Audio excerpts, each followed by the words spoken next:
going to say welcome to Cardiff School of Planning and Geography, but I guess most of you are from Cardiff School of Planning and Geography, and most of the rest, with perhaps one or two exceptions, have been through Cardiff School of Planning and Geography. So whether it's a homecoming or kind of just hanging on after lectures for an event, very welcome to this event this evening.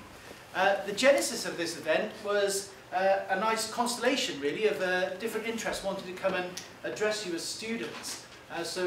Each year we get the Royal Town Planning Institute to come down and talk about the value of membership, and in particular for those graduating from courses, to talk about the assessment of professional competence, so that important bridge between finishing your planning education and starting out on your professional career path towards professional membership. So that's something we do each year.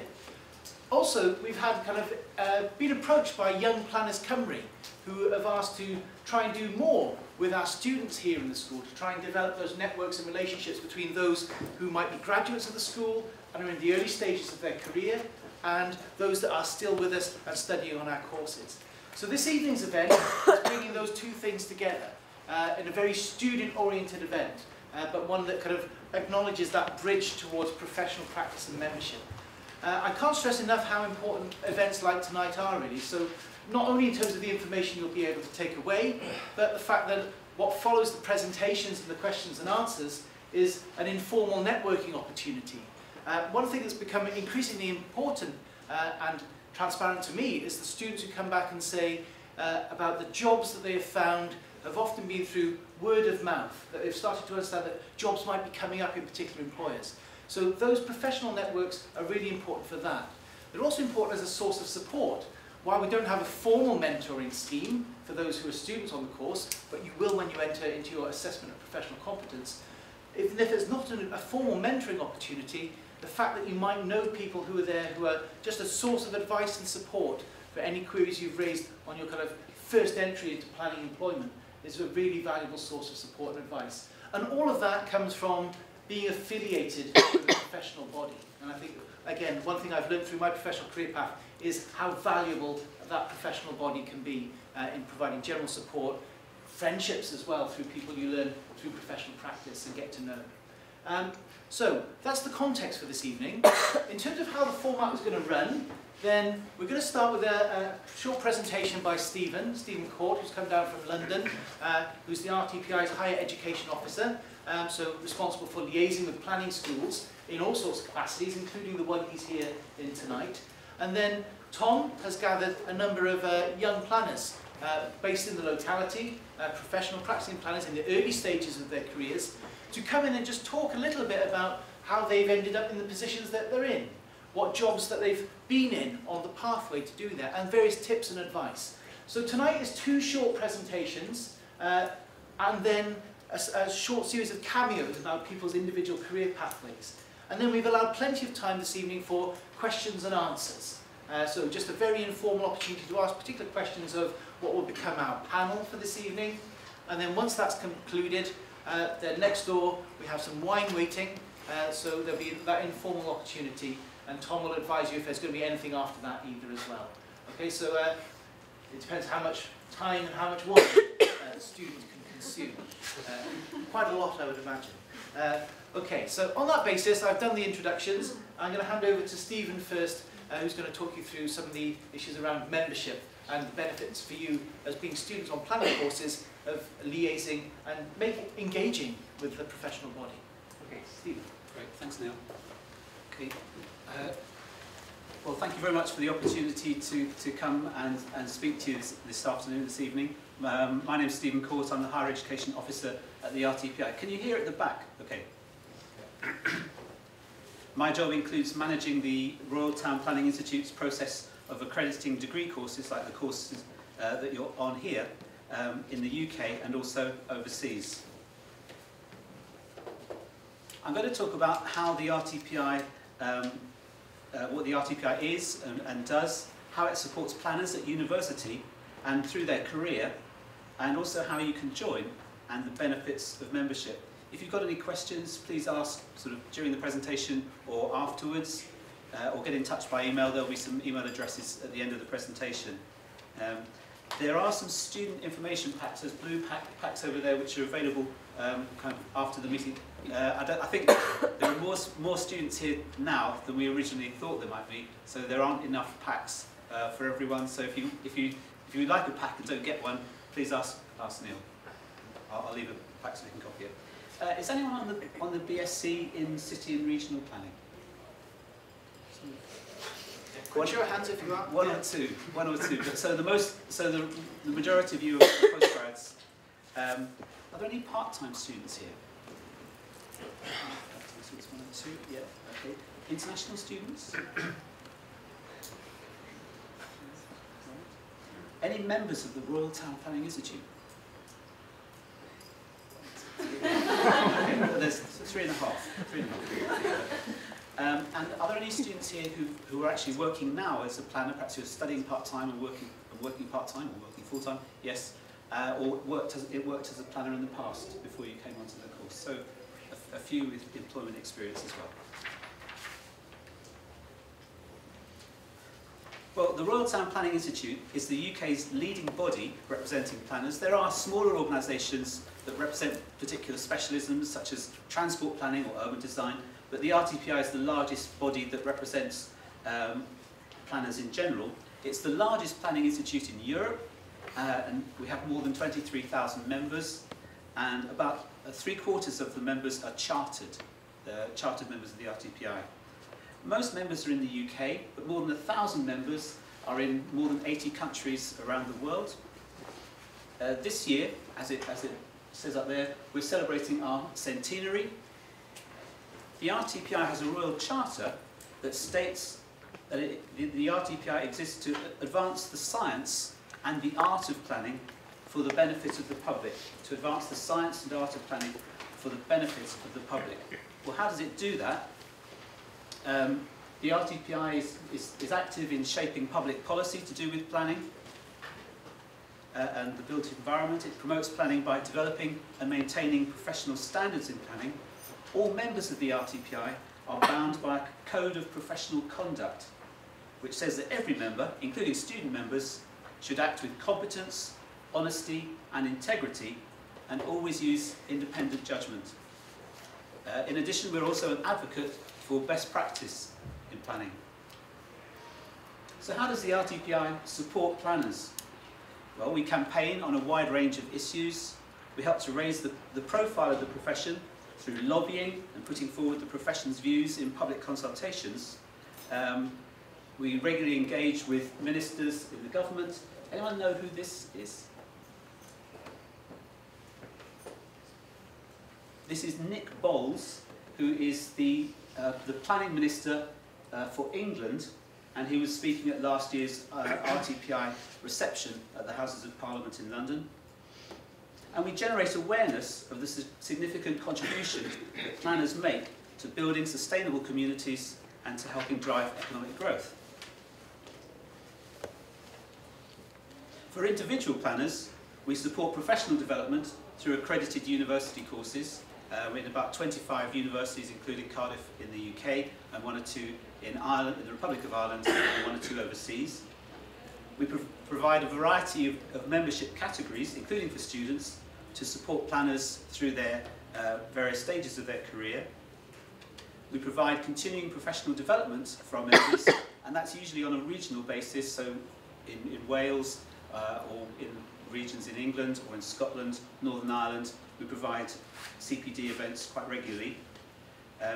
We host a large number of networks, including networks for young planners. Tom here is from Cymru Young Planners, and we also have a number of networks for example, for independent consultants, those who are interested in urban design, transport, international development. There are a number of networks that we host and that you can belong to if you're a member.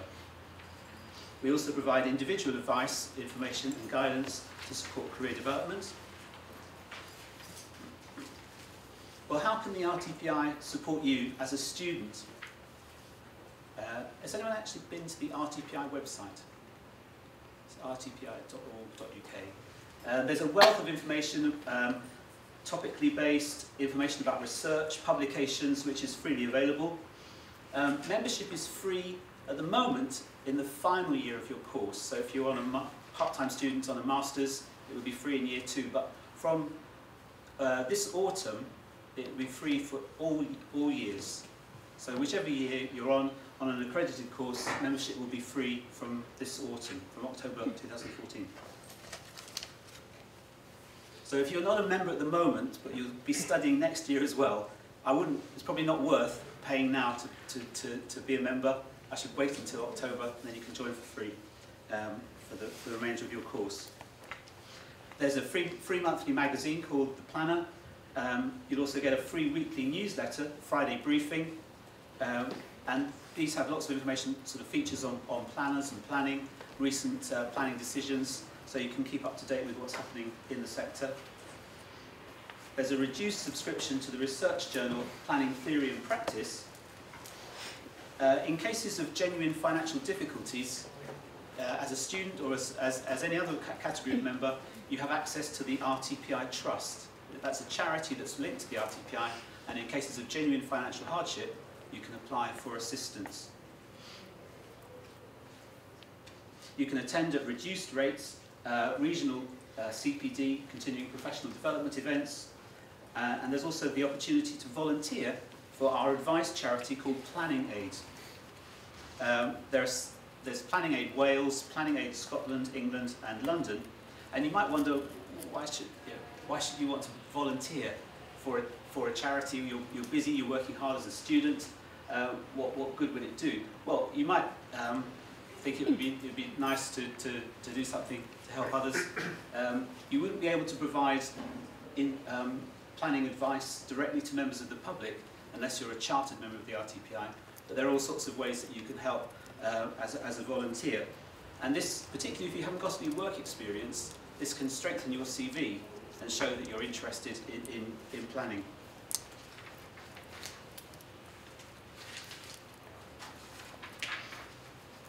This is it's a screenshot from our website. This is the homepage for RTPI Cymru. It's saying what sort of events coming up, Welsh sort of policy in Wales, research agenda, any publications. Roisin, is Roisin here? Hey. Roisin Wilmot is our National Director for Wales, RTPI Cymru, and Tom is the Steering Group Chair for Young Planners Cymru. So those are some contacts for RTPI in Wales. I mentioned CPD events. Next month, there's the RTPI Cymru Spring Conference. That's on the 19th of March. And in June, there's the Wales Planning Conference for 2014.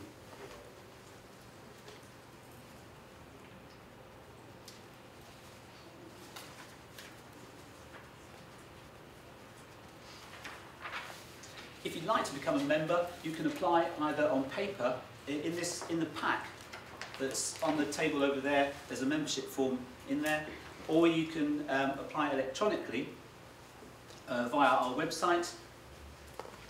If you want free final year membership, that needs to be signed by someone from by Neil or someone else from the planning department. So a little bit about the path to RTPI membership. It would start as a student, and you have free membership in the final year of your course. When you graduate and start working as a planner, you can become a licentiate member. That's a kind of temporary category while you're sort of building up your experience as a planner. And after a minimum of 1 year working in spatial planning, you can then apply to become a chartered member. Chartered means you've achieved the required standard for a professional as a planner. To become a chartered member, you need to complete your APC, your assessment of professional competence. This requires 24 months experience or 440 full days of spatial planning experience, and it requires you to be a licentiate member for at least 1 year. You'll need to keep a logbook, which is a reflective record of work undertaken. And for those who are working as planners, do you keep a logbook? One or two nodding heads. Yes, okay. I'll say a little bit more about that in a moment. Also, if you have work experience as a student, it's a good idea to keep a logbook for various reasons, which are linked to the APC. There are three main parts of the APC: the practical experience statement, which details your work experience as a licentiate. That's the sort of category of member you become after university. Then there's the professional competence statement. This should look at one or two case studies of work you've been involved with, and look at the competencies that you have shown and developed, including information gathering, identifying a course of action, a knowledge of the legal, ethical and political context of planning. And thirdly, there's the professional development plan. This is how you would say how you'd like to develop your knowledge, your skills, to develop your career.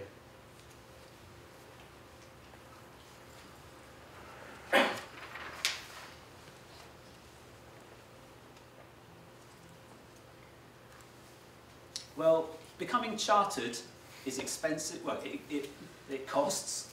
There's an annual membership fee for the RTPI. It also takes quite a bit of time and effort. Why should you bother with doing that? You don't have to be chartered to be a planner. Being chartered shows that you've been rigorously assessed by the RTPI and have achieved the required professional standard.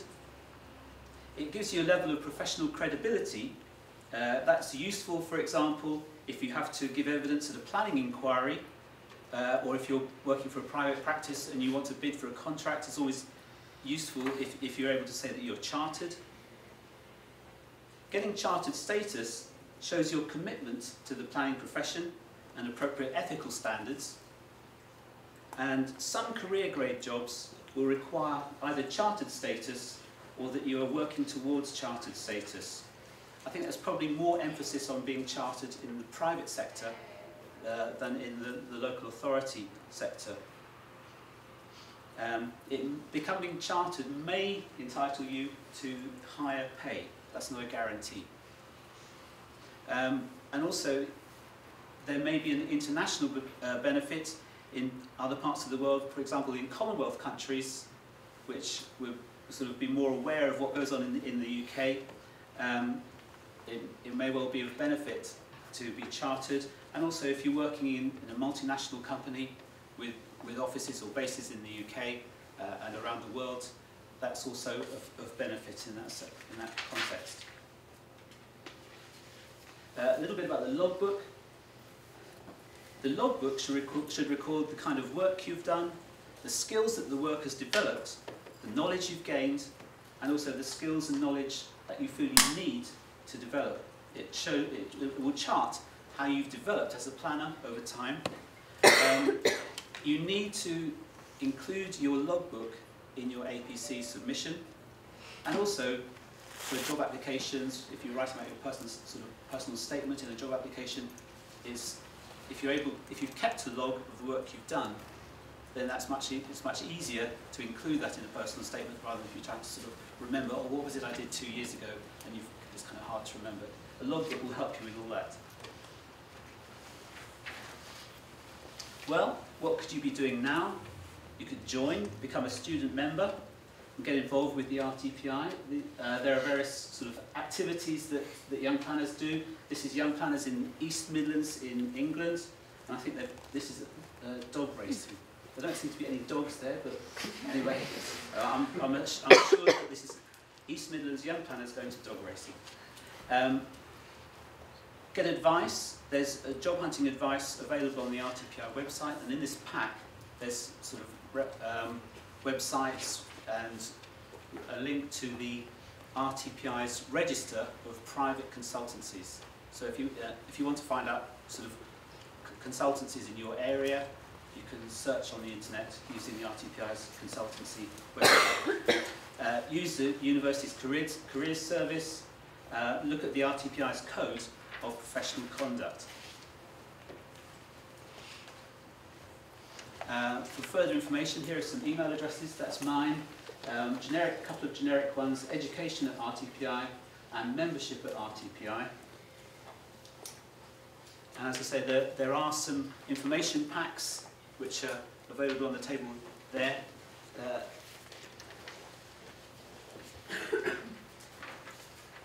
The packs include something on benefits of student membership. There's a kind of booklet with information about job hunting, internships, getting involved in RTPI and all the various networks and research topics that we look at. There's a copy of a student newsletter, RTPI student newsletter, and there's also a paper form for membership application. Any questions?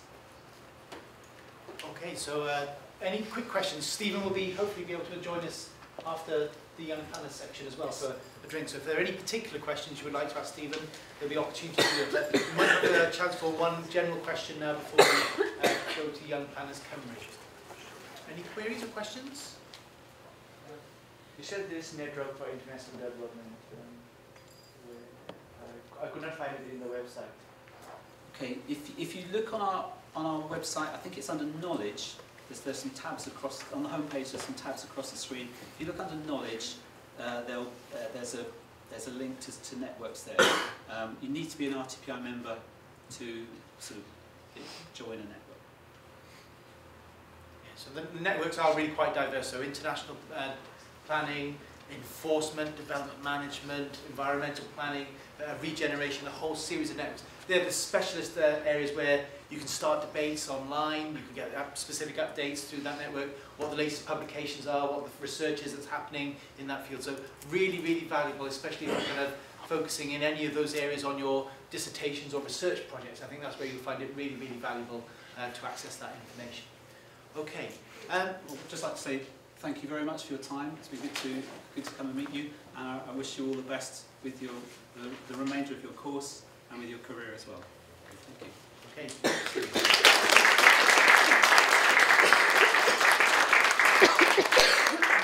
Okay, so that's Stephen outlining for you some of the benefits of membership and what the Institute's there for and what services it can provide to you. And importantly, because the Institute is there for the benefit of the public, what ultimately, hopefully, you can put back into communities through your professional expertise.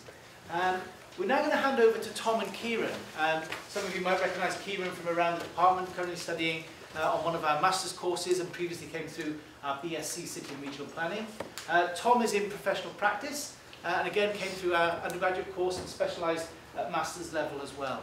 The format, you okay popping that one up for this?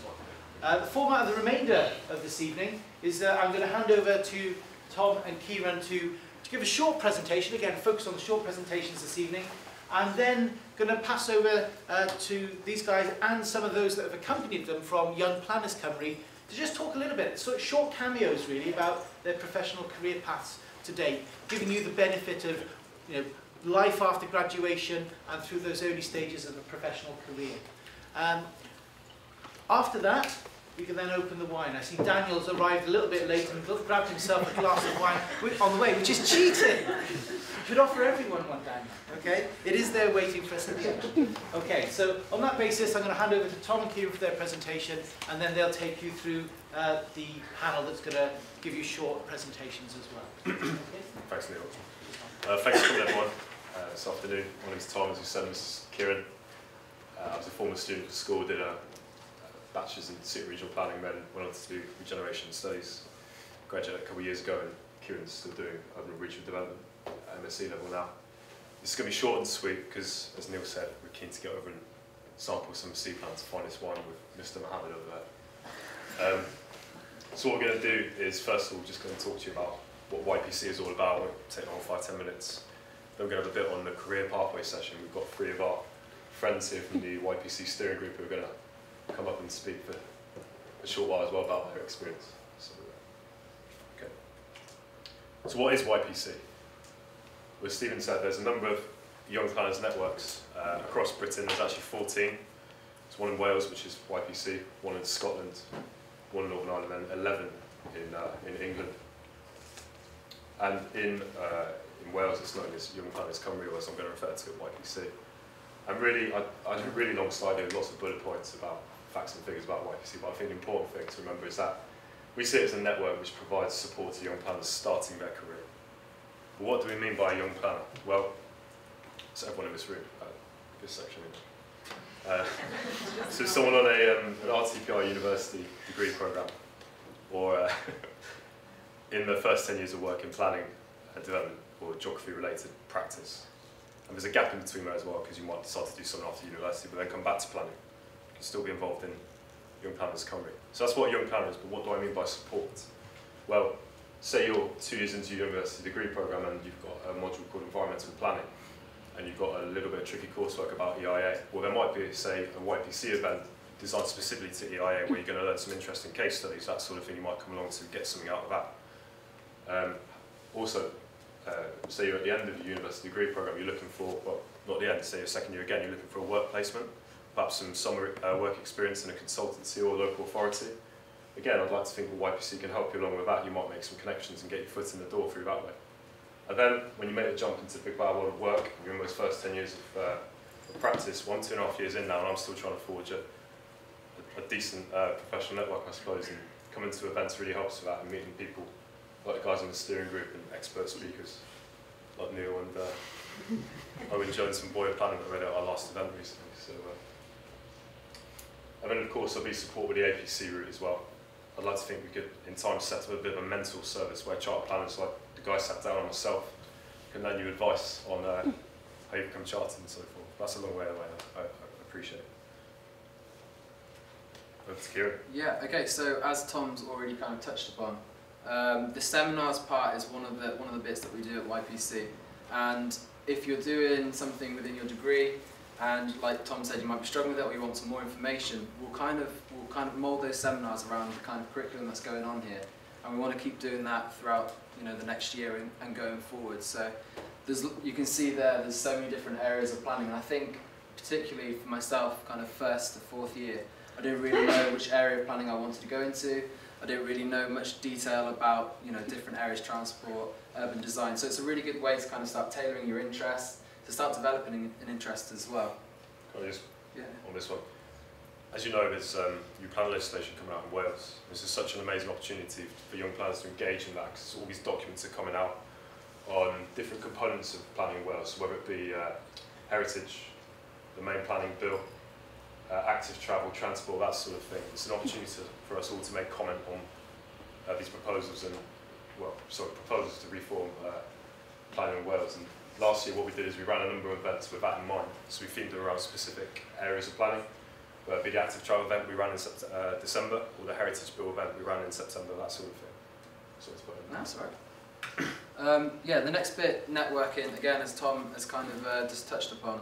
It is a really, really important part of YPC, and last year I worked at the Students' Union and I gave quite a lot of talks to open day students that were coming to the university, and one big bit of advice would be to do the networking and to develop some links in the industry so that you have the summer placement, so that you have the Christmas placement, Easter, whatever you can do, any sort of time in the industry before you start to actually do the big job applications at the end of your degree or the end of your masters will really hold you in good stead, and it's actually something that they're really looking towards now, so it's really important. And within YPC we'll hopefully have a few more student members. Our young professional members is pretty healthy actually, from the private, third sector, public sector. So if you have an interest in a certain area that you want to go into with planning, you can do that quite easily by just talking with them, and it might not lead directly to a job the next week, but what it will do is it will give you an insight into what's going on in the industry, what kind of jobs are coming up and what kind of opportunities are out there. Socialising. I'm not sure why that was on there actually. Yeah, there was a reference, but so yeah, socialising is another thing that we do at the YPC, and it's quite a nice thing that we do. I think you probably all have heard of the planning quiz that goes on, which is an excellent event, and I hope that we're going to add a few more events to that actually, and especially if we get some more student planners coming along, maybe you can have a little bit of an input and say what you kind of want to be doing on socials, and socials that very informal kind of networking opportunity, and to actually make some friends with quite similar interests, or so they should be at least. Okay, so these are things coming up, social and networking events. The pub quiz is coming up, O'Neill's Cardiff, and the summer centenary party is coming up also, dates-wise. We're not, well, Not that's in the entirely pipeline. sure. It's just not doing at the moment. Yeah, Nothing's been confirmed about it. It's something we're interested to yeah, It's me now. yeah. Yes, there's a few of our knowledge events coming up as well that we call it. So there's a fringe event up at the RTPI Spring Conference. I'm not sure how many of you will make access. I haven't done that up in North Wales. There'll be an evening batch as well. We do have a newsletter as well, which I haven't mentioned yet. I should have put it earlier on. And this is distributed to our mailing list. So if you want to be on our mailing list, we can sign you up today. There's a form just there, which I'm going to be badgering you with later. But what it is, it's a quarterly newsletter which is written by young planners for young planners, and again, along the lines of what Kieran's saying, it's all been developed and written with you guys in mind, like people start their career and what sort of information they want in advance. And then this is again just an idea. There's some CPD events, so the Future Generations Wales Bill. Expect that to come out spring, so we may have an event with some expert speakers and some young planners to come along, just fill us in on that a little bit. Also as well, I need to mention there is a Young Planners UK-wide conference which takes place every year. What it is, each sort of regional planning network or Young Planners network takes in turns to organise this event. Lindsay organised the 2010 conference here in Cardiff, single-handedly. But this year it's our mates in Bristol, it's Young Planners Southwest, it's their turn to do it. And these events are fantastic. Again, it's all built to us at the start of our careers. Quite affordable as well. There's discounts given for people who are students. So it's one to look out for in October. Back to you. Okay, so yeah, this is just a bit of a recap, as we've already talked about. CV Gold is obviously really important to start putting things down on the CV. From first year, if you're in your final year, it's still important to keep putting things down.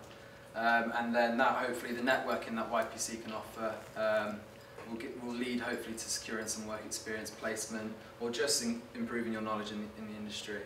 And it will inform your coursework and hopefully lead to a better grade, although I'm not entirely sure about that. And yeah, meeting people with similar interests and going beyond the theory. It's quite nice to link what you're learning here with actually what's going on with current issues in practices and different kind of scales. So I definitely recommend these as key points. Okay, thanks. Right, so now moving on to career pathways, which is really the reason we're here today. I would argue that being part of the YPC gives you access to people with experience who are starting off on their career pathways. People who have perhaps 2 months experience at HIDA, people with 2 years experience, people with 9-10 years experience as well. There's a whole tranche of professionals involved in YPC as well on the steering group this year. We're very fortunate. And I'd actually say, regardless of the type of person you are, if you're interested in what's happening around you, because there's bound to be a few geographers in here who will question whether planning is for them. If you're interested in what's going on around you, planning is going to be a role in planning for you, whether it be as an environmental planner, an urban designer, transport planner, whatever it might be. So the YPC steering group this year, there's 14 of us, and I should just explain, there's a steering group that you might not understand, it's like a committee really who are there to sort of progress YPC events. We have elections every December where if you fancy getting involved, you can come along and be like, yeah, I want to be part of that group. If you want to be part of the group, you're in the group. So there's 14 of us this year. I'm the chair. Kieran's a postgraduate student rep, and we've got some centenary reps giving us the RTPI's birthday this year, and some more general members as well. But across the 14 people, we cover quite a lot of different planning disciplines, I'd say. So we're quite lucky. So if you guys do want to get in contact with any of us, and there's maybe something up there which really floats your boat, like nuclear planning specialism or transport planning, then feel free to drop me an email. I can put you in touch directly with one of these people to find out a bit more. So we're going to dig down into, there's 5 of us here today, so Lindsay Christian, Gemma Christian, Chris Clark, Kieran and myself are here, and we're just going to spend maybe 2 or 3 minutes just digging down into our CV and career pathway and really explain why we've arrived in the position we're in and the pros and cons, the good, bad, the ugly, all that sort of stuff. So, Kieran with a few months experience is going to be first. Yeah, so at school, yeah, decent colouring in maps and geography and interest in the built environment, so I thought a planning career could be for me. I did the City and Regional course here. I'm currently doing the Urban and Regional Development MSc here, but I'm also doing part-time work with HIDA Consultancy, which is kind of like a big engineering firm, but it's multidisciplinary, so they've got different areas, and I work within the planning and transport team there. Otherwise, professional experience, I did a placement year at Welsh Government, my 3rd year, I've done summer work experiences, nuclear industry and third sector housing. Last year I was the Vice President at Cardiff Students' Union, one of those nutters who campaigns on the corner and begs you for votes. Yeah, I was one of them, so I did that for a year, which was really good, and the part that I really enjoyed was the student engagement and kind of getting students involved with what the Students' Union's doing and things like that, so hopefully I can bring that to the YPC group this year. And yeah, that's me. Okay, I'm next. So, yeah, I studied the City and Regional Planning. I said this earlier, but I studied the Bachelor's in City and Regional Planning. I graduated in 2010. Dived straight into a Master's in Regeneration Studies, which was fantastic. Graduated summer 2011, and then I started at Hyder in December 2011. But what I would say is that I did a placement year. And the placement year I did, I was really fortunate. I can remember Neil saying in the placement session that Caerphilly Council was a fantastic placement because it offers you such variety. So I did 6 months as an enforcement officer and then 6 months in planning policy.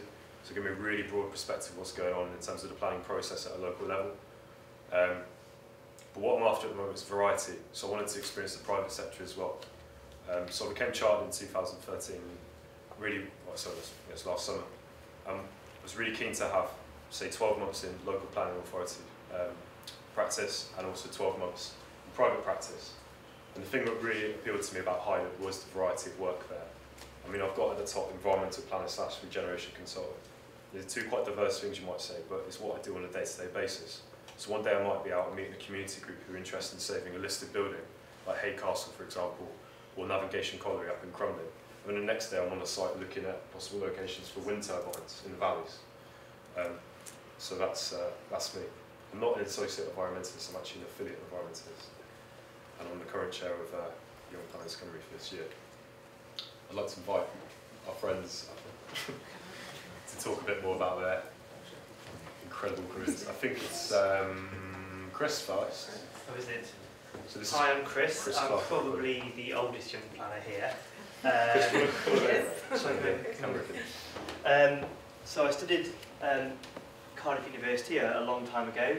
But I didn't go straight into planning. I decided I didn't want to start my career straight away. I went and lived in Japan for a while. Then I came back to the real world and I did start in planning down in Portsmouth. Moved back up to Wales to Rhondda Cynon Taf, that's what RCT means for those that don't know. And for about a year and a half I've been working in Merthyr Tydfil. I'm design conservation heritage officer, so I get to go to loads of knackered old listed buildings that are falling down. I deal with a lot of enforcement issues, but it's a very rewarding job. I meet a lot of interesting people. I meet a lot of local people who are really concerned about the look and the feel of their town, and it's a really interesting job. I've been YPC on the steering group just since the beginning of this year, but I've been involved in YPC for a number of years. It's given me the chance to speak to planners outside of the councils that I've worked for that time. So you're networking with other people, similar age to you, you can go out to the pub with them, and you can get involved in other things that you can't get involved in at work. Yes, that's me. Lindsay, Christian. You might notice that we look the same because we are the same, and sadly we probably aren't the only twin planners in the world, but there's probably not many around here. And Gemma's just moved back to Wales, so she's freaking everyone out now, so they think I'm really efficient and I do 2 jobs at once. But I started back in the day as a geographer. I love travelling, and I suppose we've been lucky to travel a bit when we were younger, so we had a great geography teacher, and I thought, well, what do you do? Do you become a teacher? Or what else do you do with geography? And I didn't want to be a teacher. And then I discovered the world of planning, which in my mind is geography and a job, and I absolutely love it. And I still love it, and it has been about 9 years, so it can't be that bad. So after I did my 3 years in Swansea, we came back here and did the first 1-year masters here, so you can work out how old I am from that probably. And then I was lucky enough to get a job in Newport City Council, and I've stayed there ever since. I'm in the planning policy team there, and so I'm writing the local development plan for them, and we're just coming into the exciting part of going through an examination. So it's all new experience, and it's great. And policy is great if you like things over a long period. If you're about seeing things happen quickly, policy probably isn't for you, and you'll discover that, but we've been working on this since 2008 and we're just at examination now, so you get to cover lots of topics. My topics are flood risk, housing, minerals, other environmental bits, and I love that because I've got a great range, and I suppose in Newport we're quite a small team, so I'm lucky in the fact I get such a range to do. I am still a licentiate member of the RTPI, and I am writing my logbook, and my excuse is I did another 3-year masters, so I couldn't do that coursework and my AVC at the same time. Well, that's my excuse anyway, and I am planning to get it this year because it is the time now for the senior level to go up. I feel like I need to become MLTPI to really progress my career, but at the same time I've been doing quite a lot for the RTPI over the years. I've been on the initial steering group of Young Planners Cymru, and we hosted the National Young Planners in the first 18 months, which is a bit crazy, but it was great fun. And ever since then we've just continued to grow, and we've had great support from everybody really. We do struggle to get things in the north, but we're trying to crack North Wales now, so that's Tom's task. The other thing I've been on is the RTPI Cymru Management Board, so that's where the grown-ups get together, and students and licentiates and younger planners are always invited to it, and they're very welcoming. And what I would say is don't see RTPI as something that you can't get involved in. Yeah, it's very professional, it's very posh and full of professional people, but they need you. You are the future planners out there. You'll be grown-up planners soon. So get involved. I mean, Roisin is always happy for people to get involved. In particular, the centenary walks around Wales. I'm sure that's something she'd like everyone to get involved in. So, yeah, I'll stop talking now because I do talk a lot. But if it's, you know, we're always here if you want to speak to us, and it's just, I love it as a career, and if you do, there's lots of choices out there, but that's it. So Gemma can carry on. Yeah, that's what. Yeah, hello. The first bit's going to look a bit similar, except different. We did go to different universities for our undergraduate, but we got exactly the same percentage in our degrees.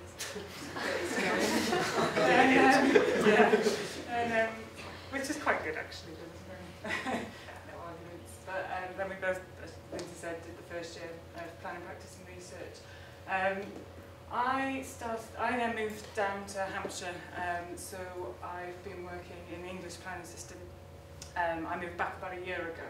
So I was again a policy officer for Eastleigh Borough Council. It's quite a small council down in the southeast of England. So again, small team, lots of different areas of work. I worked a lot in habitats regulations assessments, strategic environmental assessments, and I did an extra course. I was lucky to do a bit more study in Oxford Brookes, get back to university for a bit. Only distance now from there, so only a couple of months, unfortunately. Want to do another one, I think. Gypsy and travelling, show people, flooding, drainage. It's open space, recreation,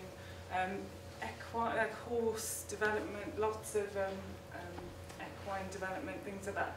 So in small teams, you can get lots of different experience. One thing, I knew I wanted to be a policy planner. I'm not quite sure why after my masters, but I knew I wanted to work in policy. But I felt it was quite important to get a bit of development control experience because I've gone straight from uni into a job. We actually did do some work experience before going straight into a job. We did a week in the Welsh Government, which was really interesting actually. So I did a bit of development control and got a caseload and got a bit of experience in having your own caseload. Learning how to do planning site histories, going out on site and permitting development, looking at permitted development rights, that kind of thing. So that was just something I arranged internally. So as I say, 7 years down there, and then about a year ago I came back home, and I've been working for the Welsh Government. I'm a planning manager in the planning bill team at Welsh Government currently. So I'm working on the Planning Wales bill at the minute, so that's up to consultation till finishes tomorrow. So yeah, really interesting, completely different level, but same skill sets bringing across. You work on policy development, but now it's working on developing legislation rather than kind of having the legislation and working with it at the local authority level. So it's really, really fascinating, exciting times in Wales. I've been a chartered member just over a year now, and that's just the kind of thing to work on. I've been involved in Young Planners for about 6-7 years. When I was down, there's the South Coast Network in England, one of the 11, and I chaired that for a couple of years. So it was really nice actually when I came back up here. Obviously I knew somebody in the network up here, but it was nice to be able to come back and know there's a group there to get involved with. And I was actually the national rep there as well.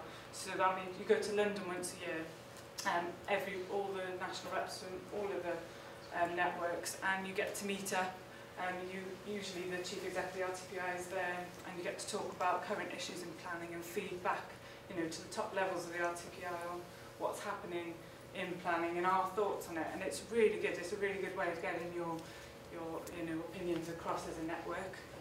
And Dan is that for us this year. So as I say, when I came back here, it was quite nice to know, somewhere to go to, get involved with the network and meet and build up a new network up here for me. So as I say, 7 years down there, I knew quite a lot of planners down in the southeast.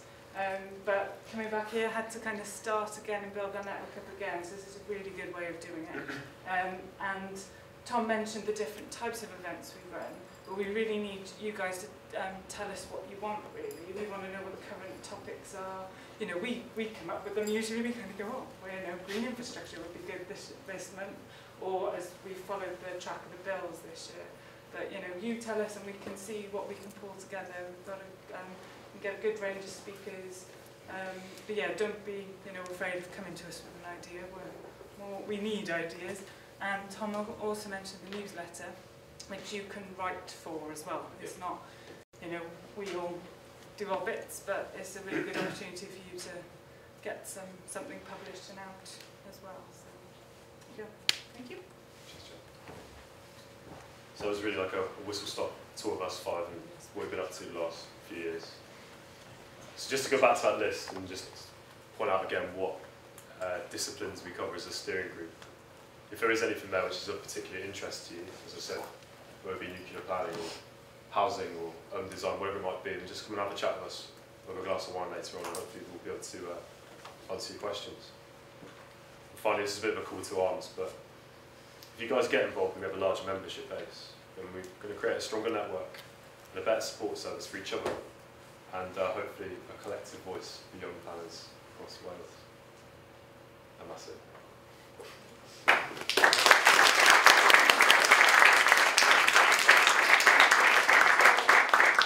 Okay, given that we've got our panel, if you like, here, I just thought we might give 5 minutes to questions around career paths, what helped you move from one position to another, and then in about 5 minutes we'll break next door for the wine, and where you can carry on your conversations one-to-one with the panel. So, questions, so open to you. Would you like to ask some questions initially of the panel? Yep, over here. Hi, I'm from Colombia, and currently I have a work experience of almost 5 years now. So if I want to get involved, currently I'm a student, but then if I worked before, what would be the stage of my involvement in the society? If I want to become a member? Because you said first it's a student, then it's another step if you have experience of 2 years. But if I already have the experience, which I think a lot of my colleagues also have experience, so what happens then? Yes, please. If you've got work experience, if you've already worked as a planner in spatial planning, then up to 1 year, the full-time equivalent of that work experience can count towards your licentiate. You have to do, after graduation, you have to be a licentiate for a minimum of 1 year. So if you work for a minimum of 1 year after graduating, then you add your 1 year from your previous work experience, then you can go for your APC. So you have to work after graduating from your course. Are you in a master's course? Yes. Yeah, so after graduating from that, you have to have 1 year's work experience, and then you can add in 1 year prior work experience. It's worth adding on to that that experience can be gained anywhere in the world. It's the nature of the experience and how it's documented that we see progress towards membership. So, yeah, I mean, I guess most of the people here on the panel have British experience, but that could be undertaken anywhere in the world and still count. Yeah. Okay, other questions? Yeah, we've got one here. Just raise your hand and I'll try and bring you in cycle for about, as I say, about 5 minutes of questioning. So we've got one here. Okay, just for the benefit of us, like, what are the specific events that will help in, so what are the specific networking events that will help to find work experience? Because there are lots of events.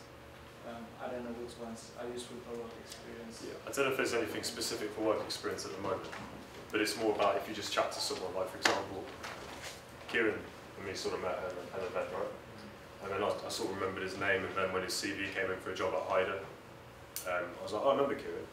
So it's things like that. I don't know, it's something we could investigate, certainly if there was like a desire to hold that sort of event for finding work. But I also think CPAM is a good amount of career sessions as well. Yeah, so some of your courses might have specific career sessions, particularly if you are on the route leading towards a placement here.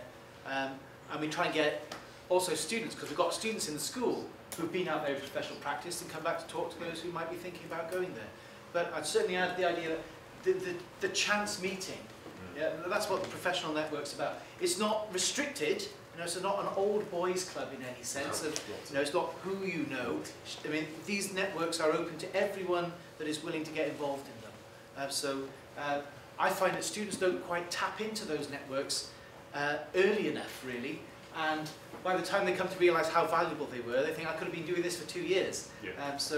It's really a case of just coming out, getting involved, being inquisitive, coming along to the one event, talking to people, and then it just snowballs from there, really. I think that development of networks, it really is a valuable way of doing it. Okay, so that was a question. Got another question here. As I say, just grab my attention and I'll make sure the flow of questions come in. I think this is a question for the RTPI people, but the Southwest RTPI, not the Southwest Young Planners, organised a internship event that I went to where they got employers in the Southwest, and they had two separate sessions, one for students, one for employers, where the benefits of internship were talked about and there were opportunities to sort of make connections. Is anything similar planned in Wales? Do you want to come in on that? No. We did, with Cardiff University, with the school, we organised something, was it 2 years ago, I think? We had an internship programme.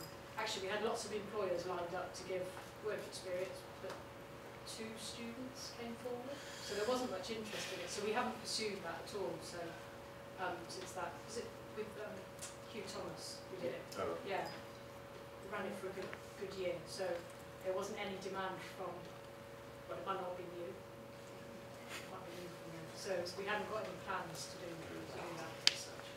But these are not reasons why things can't be revisited. No. If there's the demand there, that's what kind of led us not to do it again, really, was that there wasn't the demand. But if circumstances change, there's more interest from the people in the room rather than the people we were dealing with then we can always revisit things as a school, working together with the Institute and with the Young Planners Cymru. Can I just say, Young Planners, we have a rep on the management board, so if there are things you want to raise and we can't deliver it, we speak to Rasheen quite a lot, so we'd speak to the board as well, and we work together, and similarly Rasheen will come to us if she thinks an event's more suitable for us to run. So we are RTPI, so if you want to come through us, we'll get it to the right person. Can I just say, like, when you talk about, like, I think like maybe there is demand for now, I don't know, maybe if it's possible, I think. Yeah, the one great thing about things like the RTPI and Young Planners Cymru is they are member organisations. Unless the people that are members do something, nothing happens. But if you want to make something happen, you can just get involved and start to get that agenda going. So if you do have ideas, just speak to the people tonight, think about getting actively involved, And the great thing is you can pull together all the resources from different organisations like the university, profession, consultancies who might be able to sponsor events, etc. You know, and it can just be made to work. Okay. Any other questions that you have? I've got some of my own, but if you, it's your opportunity rather than mine. I've got 2 questions, yeah, and then we can have some wine. Okay. First question: a couple of you have done RTPI recognised qualifications, and then done additional masters on top. What was that a necessity to get to the career you wanted, or was it just an extra interest on top of the planning? Just for me, I did the Conservation of Historic Environment, which was a distance learning one. I've always been interested in the historic environment, listed buildings. I was lucky enough to be living at home and could afford to do it at the time, I suppose. It's something I'd like to get into eventually. I do bits of it already in my job, so it's definitely helped my career now, but I can see myself specialising in heritage, so I thought while I've got the time and the money, I'll do it now rather than maybe having to take a career break at some time when maybe we probably can't afford to do it at that point. So I was very much future planning, which is why I'm a planning policy officer, because we plan for the next 15 years. So I planned for the next 20 years of my career about 5 years ago. So yeah, it was just a personal interest that I could do it then, but it certainly helped my career, but definitely not a necessity, just something I personally have an interest in and I have the opportunity to do it. Yours was different, wasn't it? Mine was a certificate, so it was part of a master's course that Oxford Books ran, and it was just, I think it was over 5 months, and I could have done it distance learning, but I went up and they had like a seminar group, so I went and sat in with that, and it was just something, I really enjoy environmental planning and biodiversity, and I was undertaking, sustainability appraisals, strategic environmental assessments, and getting into habitats regs, and actually did another course on EIA, environmental impact assessment as well. So it was just, that was more of a CPD thing for me, but my work let me go off, and well, it didn't take just one day, 5 days out of the time for my development, and I could undertake those assessments, so it was my personal development. So I guess from your perspective, people who might be involved in a master's, the idea of jumping out of one master's straight into another master's is probably a hefty decision to make financially and in time commitment. I'd like to do another one, but I'd like to do it. I've kept on studying, so why not? Second question to the panel, for those that it relates to, was that some of you have been in the same employer for some time. Others have moved around quite a little bit in the early stages of a career. Can you outline what would be the advantages and disadvantages of both of those pathways? So is it a good thing to move quickly through a succession of employers to get a range of experience, or has that not kind of worked out as you wanted? I think that's probably right. If you can move quickly at the beginning of your career to different employers, if you can get a mix of public and private experience, that'd probably be better. Going by me and my peers, those that did that, and this was, to be honest, back in the days before the recession, so there were more jobs about it, it was more likely that you could get those jobs.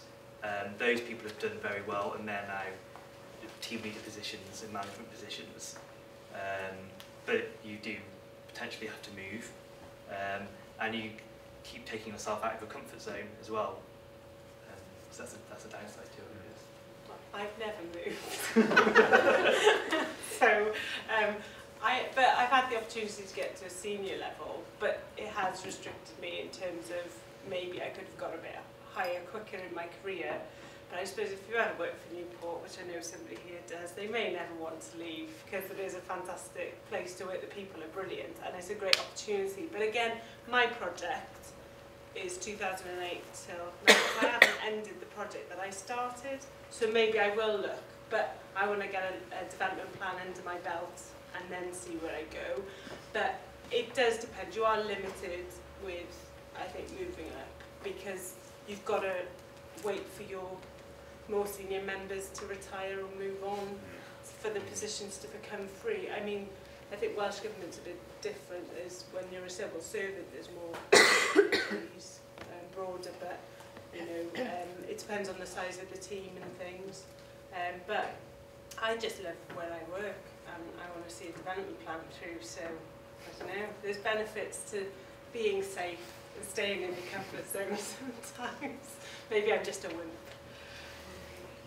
I've got one final question from Rasheen, and then we'll wrap up after that. Rasheen. It's not a question, it's an advert. But don't worry, there's no money involved. Confinio is our quarterly newsletter for the RTPI in Here Wales. For those of you that don't speak Welsh, that means planning. So there's some copies out there, and that will give you, this was our winter edition. We've just gone to press with our new edition. So it'll give you an idea of some of the things. There's a report in there by, I think Daniel, was it? Yes. On the YPC event last year as well, some of Tidville. So just grab a copy out there, and it might give you a bit of an insight into other things that are going on at the RTPI. Okay, right then. Two final plugs. There was mention earlier of the RTPI centenary this year, and there was reference to a centenary walk. This is kind of an initiative of RTPI Cymru that it is now a country you can circumnavigate. You can walk the coast, and you can walk the boundary between England and Wales, Offa's Dyke. And that's roughly 1,000 miles, I'm told, all around, to go all the way around Wales. And RTPI has 1,000 members in Wales as well. So we're asking all of our members to do at least a mile of that.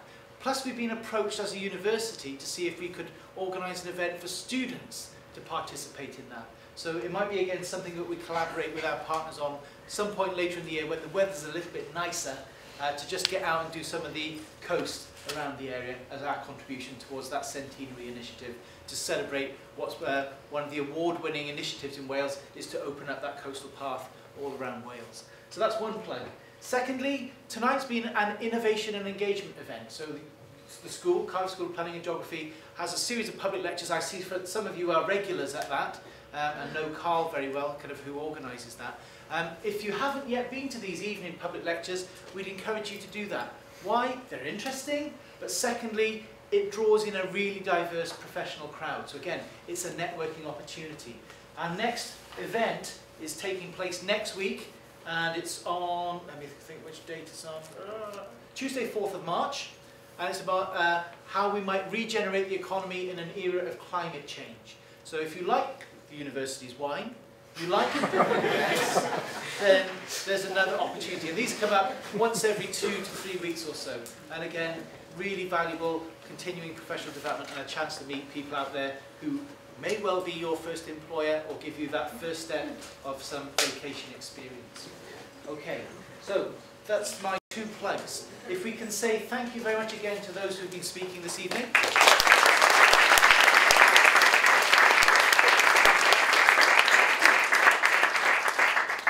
This is the nice part, the informal networking opportunity. So please make your way next door, grab yourself a glass of wine and enjoy networking.